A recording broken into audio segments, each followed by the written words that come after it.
Hello, all. Welcome to the GradMissions Office Hours podcast. I'm Autumn. Hey everybody, I'm Lizanne. I am Logan. We are coming to you today very excited because we're about to launch a new part of our website for parents and partners. So, this is a specific piece of the website that has formerly been very dedicated to people applying to med and law school.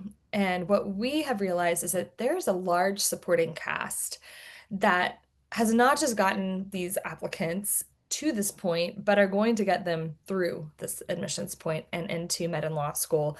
And sometimes you are, in the background cheering. Sometimes you are the one paying for this kind of help. And so we really thought it was important to address your role in the success of your future doctor or lawyer, as it may be. And so, as we roll out this parents and partners page, we wanted to just spend some time talking about the way that we value parents in this process and supporting cast in this process. And a lot of that comes from the fact that we're all parents too. And Autumn, you're seeing your daughter kind of step into this space. She just graduated high school and, is starting her clinical hours. So, I mean, what would you say kind of your new transition, your new phase with your daughter? What's that kind of looking like? And maybe what are some of your things you're excited about, concerned about, and how grad missions you can see, just our services helping your daughter.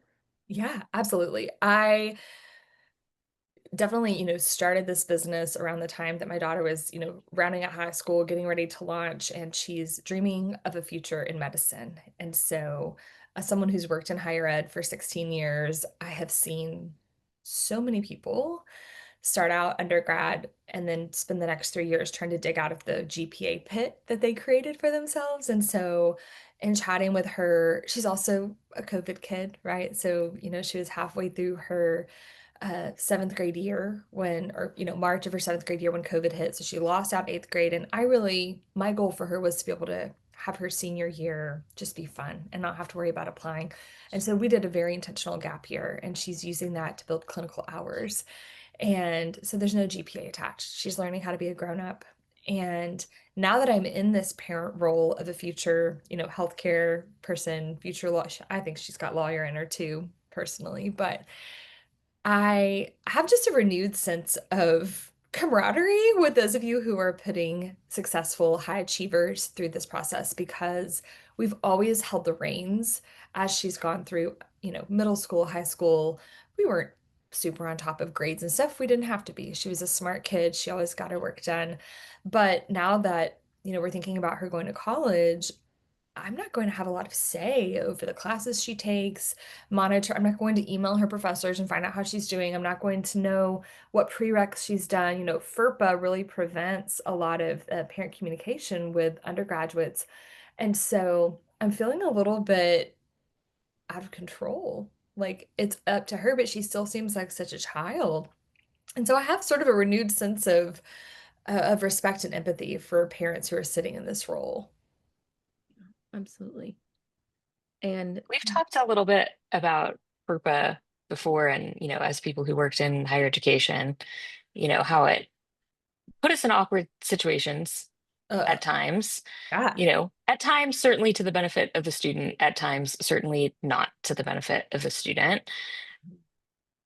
FERPA doesn't really impact what we do at grad missions. It's the How Wild West. I can It's tell the you Wild whatever you want to West. hear. Yeah. So how do you see that play out in your meetings with parents? Or do parents come to your meetings? I think that's another question that I might have. That is so funny that you ask that. So I feel like I could spend an entire podcast telling awkward FERPA related stories, but I'll just share one quick one. So I was working at a law school, and a very bigwig alumni, big donor, like I'm sure he had a suite at the football palace, kept calling and sweating me about why we hadn't admitted his daughter. Just called and called and called. And I couldn't even confirm or deny that said daughter had applied. She had also lied to him about her LSAT score. Like 10 point lied to him about her LSAT score. she has, a 165 and I don't know, that's well above your median and why haven't you admitted her? And he wasn't unkind, but he was persistent. Mm. And I sort of blew it off for a while. I was like, it's early in the cycle. We're still communicating. I can't even confirm or deny that she's in the applicant pool, but here's what we're telling the rest of the applicant pool and trying to thread that needle. Also because I knew he was a big donor and I didn't want to get in trouble with the schools. It was really important. He sent cupcakes, he sent flowers. Um, anyway, and so I eventually had to call the student or the applicant, and I was like, listen, she was mortified that her dad was calling. She was like, I'm so sorry. Like, obviously, I didn't tell him the truth about my LSAT score. That's the reason I'm not in. I should have retaken it, but I don't want to. And, it was really awkward. And so, in that instance, thankfully, she did end up calling her dad and telling him the truth. But boy, it was an impossible 2 or 3 weeks for me. I would see his number on the caller ID and just like, oh, here we go. Here's the difference at GradMissions. It's the other way around. So a lot of times what happens is moms find me on Instagram and they're like, my son needs your help. And so I'll meet with the mom and the son. They're both on the screen. The son's mostly looking like this, and the mom is telling me all the things he needs to do because she's got her list. We call her my copywriting team and I call her Binder Barbara. Right, she's got her binder, she's got his timelines, she's got highlights, she's got his medical files so we can get accommodation. She has it all organized. And then our student ends up no-showing me. Like mom pays for the package and the student doesn't show up. Well, what I do is I text mom and I tell her he's not coming to the meetings. So I'm waiting on him. And, this has happened really only twice that a parent has been, I've had to involve a parent and I document everything. Like if you don't come to show up for a meeting, I text you, I email you, I call you, and I've documented in my AI note taker that you did not attend. And so I can show my receipts because if this thing doesn't work out, it's not going to be because we didn't do our part. It's going to be because you didn't show up. And so being able to communicate with parents as a part of the team, not in a gotcha kind of way, but what was best for that student is for him to know that his mom and me were in cahoots. And, he is starting law school this cycle because his mom and I were a power duo. That's why. Yeah. That brings up a question that I think about on some regular basis based on experiences I've had in education, some of the experiences I've had with students in grad missions and other places. We're obviously not in the business of talking anyone out of going to med school or law school, right? That is Clearly. certainly not what we are in the business of doing.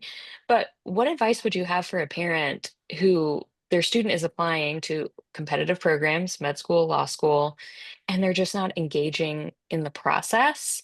Mhm. From an outsider's perspective, it's like, well, do you really want to be doing this? Right. But that's a hard conversation to have, especially if maybe as a parent it's kind of your dream or it's the family business, or you just know maybe this is what your child wants to do. Maybe they're just not emotionally prepared. What advice do you have for parents experiencing that? Oh, it's so hard. It's so frustrating. Um, I think it's the power of yet. Right? We're not killing dreams here, but maybe they just need some time for that frontal lobe to fully engage. We are still seeing the effects of COVID, the social atrophy, the emotional atrophy that these kids had. Um, there is nothing wrong with spending another year clerking at a law office or doing EMT and phlebotomy training, right? Like there is nothing wrong with spending a little more time in the field. They have time. And I think sometimes where that push-pull ends up really being detrimental is when you've got both hands on their booty, pushing them forward as fast as they can go, and they just need a minute to be a kid. And they just need a minute to breathe. I just wrote a blog post for You World and talked about the fact that like it's okay to go to a tailgate and go to the football game. It's okay to take a weekend trip to the lake with your friends. Like these are the kind of things that you have to figure out. And the other thing is, Lizanne, you and Logan and I all three know what exists on the other side of that admissions offer and that orientation. And if you think the application process is grueling, Mhm. honey, have I got news for you. Right. Yeah. And I think that's what separates us from some of these like bigger box admissions companies is like we're willing to have that conversation with a student, with an applicant as a person And you're exactly right, Logan. We're not going to be like, no, don't do it.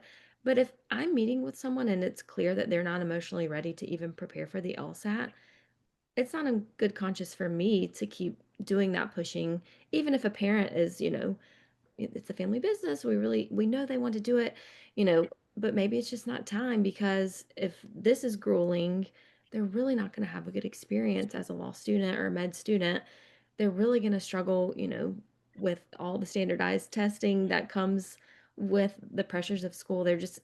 I, so looking at that person as a person and the goal, yes, the goal is to be admitted to a top med or law school, but it's also to be a successful student and a successful physician or attorney one day. And so sometimes I think we will take a step back and gently just say, yes, we see that this is a goal, but also we care about you as a person and as an individual. So let's kind of think through some of these mental hurdles or the timeline of things may be a little different than what you expected. Mhm. I've also been that donkey stubborn student. Mhm. I grew up in a town where I graduated with 63 people, right? Tiny little small town. And my parents wanted me to go to a university that was 30 minutes away and live at home. And I really needed to get out of my hometown. I really needed to get away. And because of my, GPA and ACT score, like I should have been a guaranteed admit at this school, but it was private. And so there were some caveats. And so in my application essay, I wrote a narrative about pirates instead of the prompt for Common App. Logan, I can tell you're like cringing at this. And when it said, "Why do you want to go to this university?" I said, "I don't."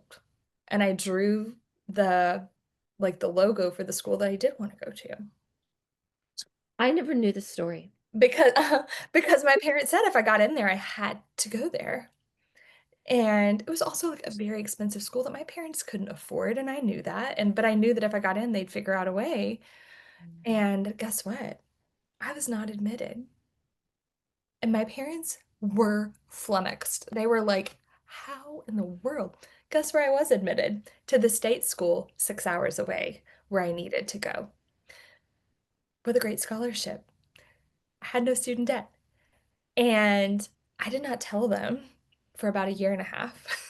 Oh, I was like, Otto's parents, if you're listening, please let. No, I did tell them eventually. I told them like a year and a half later. And by then they were like, "Oh no, like you made the right decision. Like I needed to get away. I needed to find my own 2 feet." Like met some of my dearest friends. Like the path led me to my husband, who I like now have 5 children with. We've been married for 20 years. Like it was the right thing. But it took some subversive acts on my part. So when I say that I understand this from top to tail, I mean it. Like I have been that student who's like, that's not what I want." And, I just think that there's a reason, right? And it was the power of yet. Like we ended up there for my husband's master's at that school, right? So like we got there, it just wasn't in the timing that my parents had for me. So for some of you parents, maybe that makes you not want to work with us, and I completely understand. But it was a heck of a narrative about pirates, I'll just tell you. I'm sure. I'm sure.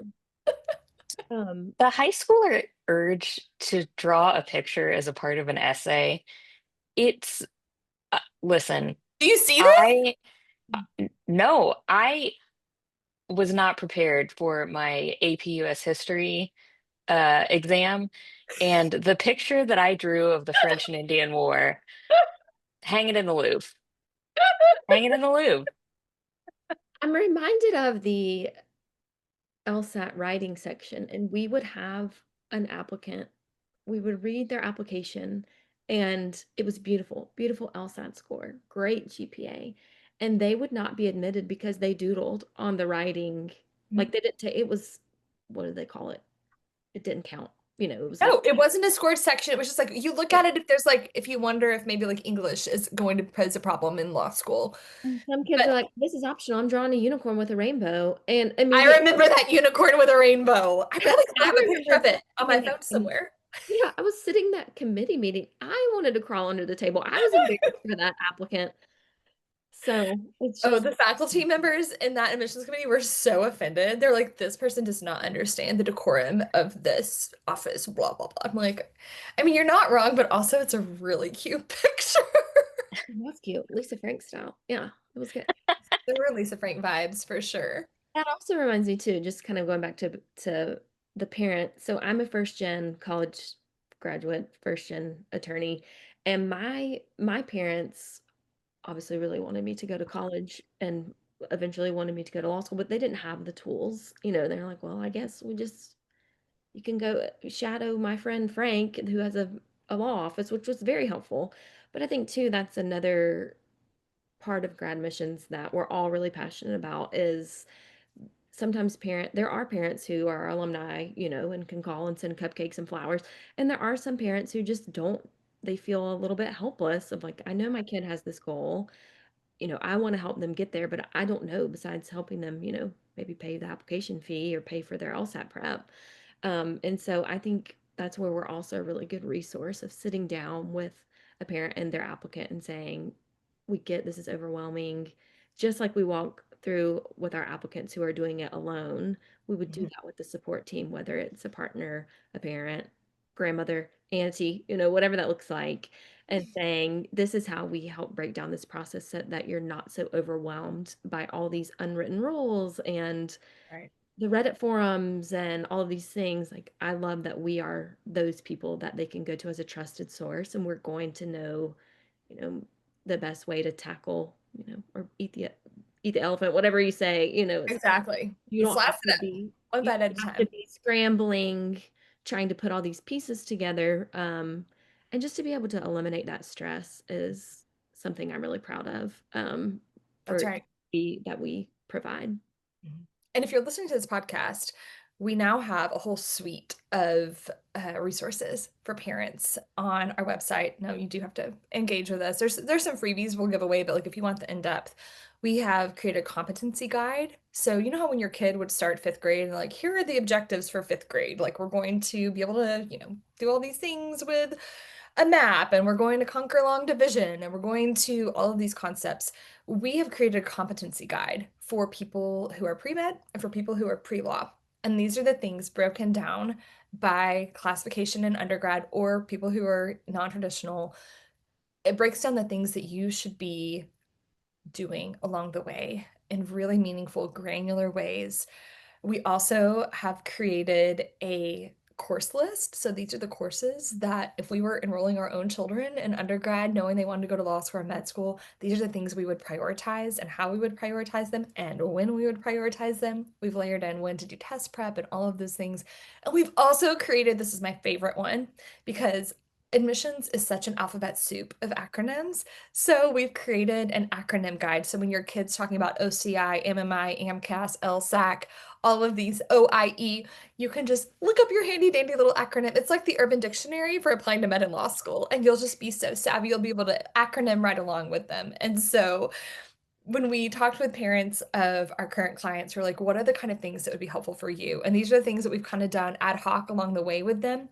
But now there will be an official guide that you can download once your student starts working with us. And so you can just be as savvy as anyone. That's brilliant. So helpful. Yeah. I still need it for the med schools. That'd be me. That'd be great.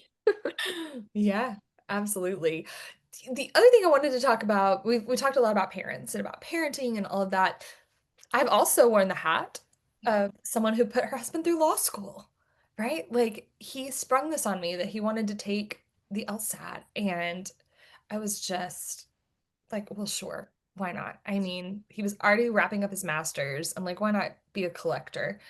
Um, and so I know that process of, asking our parents for LSAT prep. We were young and married and had a new baby and had just built a house. Like we didn't have money for LSAT prep. And so for Christmas that year, we asked our parents for LSAT prep and they gave it to us a little early so he could take the November LSAT.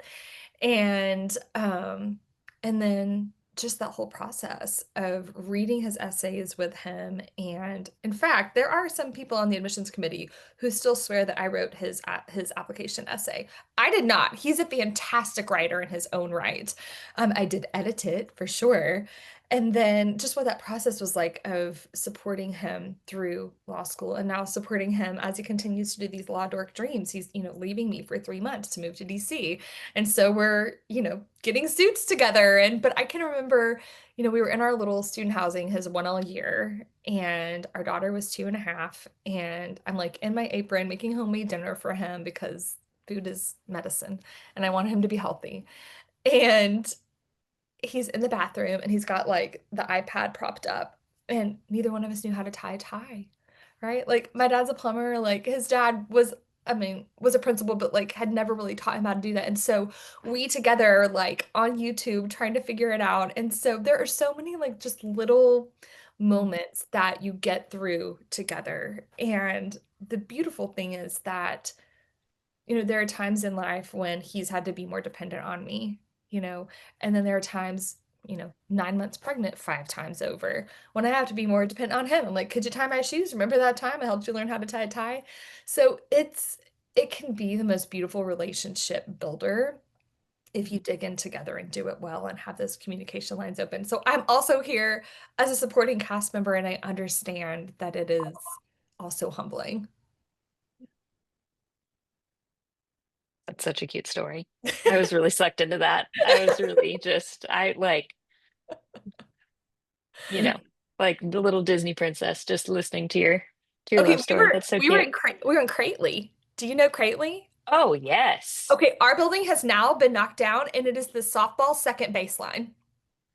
That Like our is bedroom is the second baseline. honestly, I never put together that the new softball stadium was built over Crately. But yes, Crately was the married student dorms. It was the married student dorms. We were in the coolest block too. Like our neighbor across the way had 3 kids in 600 square feet, no washer and dryer. And she taught me how to make dim sum, and I taught her how to make cherry pie. Like it was just the most magical experience. And like it looked like we were living in the projects. And Ava, who was 2.5 at the time, who's now like, wanting to go to med school, she called it our castle because it was like, I'm like, sister, this is the projects, but yes, sure, it's the castle. But it's about what you get out what you put into it. And that is true about this whole process, right? And we just care so deeply. For sure. For sure.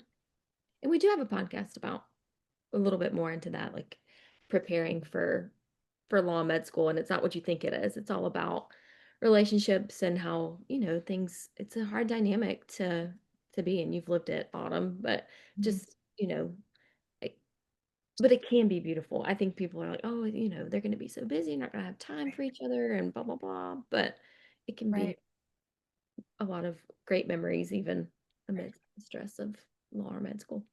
So, law school's 3 years. In, out, you got your doctorate, you're gone. Um, Sometimes you can get an LLM if you want to, but like it's really not necessary unless you're doing like really specific things. Logan, can we talk a little bit about the journey of med school and that there's some joy? Oh, absolutely. I mean, of course, the conversation we were just having, I was thinking about, all the hardships that I saw relationships in med school go through, which there certainly were some. You definitely have to think of it as a season and also an investment in the future of your family, right? I mean, especially honestly, I think it's probably hardest on um, couples, families that this is a second career. Mm, You feel like you already made the investment, you already saw the future, and then we changed paths a little bit, which I do think has kind of a special challenge to it. But what I also saw, depending on what program you go to and kind of what social support they have built into it, I mean, the med students are a family. And then when the med students have families, their families become a part of the families. At the med school that we worked at, I would see, people's kids up at the med school all the time, running around wreaking havoc in the cutest way possible. Me just trying to keep them out of the basement where the cadaver lab was. I don't need that trauma on me nope, personally. not on your watch. Um, no, but then, seeing, I actually, you know what? I just saw a Facebook post from one of the med students that I worked with. They're in residency now. And they made a trip to a state where several of the other students had matched into residency, and they were all out like exploring the city and, meeting their new friends, and like that relationship just continues over time. And it's the same with the families, like Mhm. going to each other's weddings, celebrating new babies. You, because it is so all consuming for the spouse, you really kind of get sucked into the journey too. And if you just lean in, there's a lot of friendships to be had in there as well. And I would really see that on match day. Honestly, that's where I would see it the most clear. One, what tables everyone decided wanted to sit at, that's a very important decision. But just how there would be faces there that I maybe had never seen, wives, husbands, etc.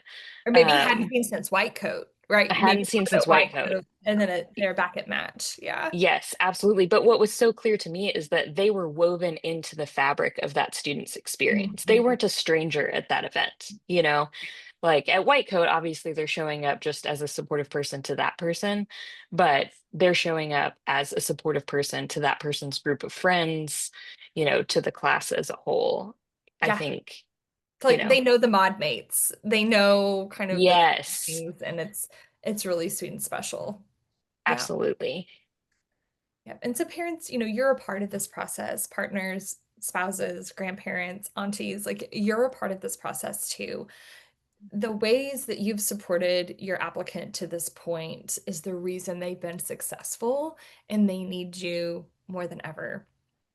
They also need you to know that they may not make it to every, niece's birthday party, christening, baptism, family reunion, because these next 3 years or 7 years, they're going to have some unique responsibilities on them.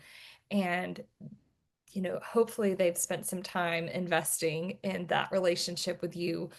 Um, but I think if I could give, one piece of advice when it comes to working with high achievers as a kid who's a product of GT, who might bless my therapist has spent 5 years trying to get the mantra don't accept good enough as good enough out of my head, right? Like it lives in there rent free about everything that I touch. With these high achieving students, believe them. Just believe them. When they tell you they want to do this or they want to do that, and it's not necessarily what you think is best, when they tell you they're not ready, when they tell you something's hard, when they tell you that they're experiencing anxiety or depression or whatever they're feeling, know how hard it is for them to admit vulnerability. It's extra hard for these smart people that you've raised. Good job raising them. And if they're able to come to you with a vulnerability of any kind, it shows that you have done well. Believe them, even if it's not easy. Please just believe them and reach out to us, and we can find a way to help you support them through it. Absolutely.